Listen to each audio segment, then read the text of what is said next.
استاذنك انا عايزك تبعتي لي سكرين شوت من الادز اكونتس اللي انت شغاله عليها جبتي ريزلتس ايه. خلينا متفقين يا جماعه ان الحاجات دي كونفيدنشال، يعني دي حاجات انا ما ينفعش اشيرت معاك اصلا غير لما الكلاينت بتاعي يوافق ان انا اشير ده.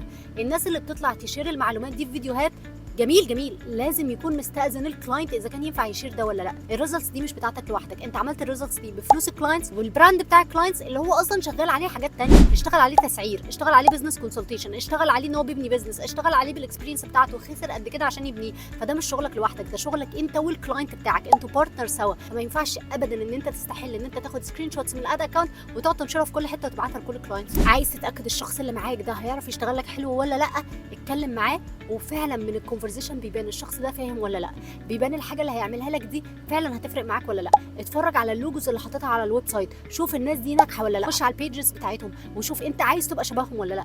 انما جو بعتيلي سكرين شوت من الكامبينز اللي انت شغالاها ده ما ينفعش والله. استنوني التبس الجاي.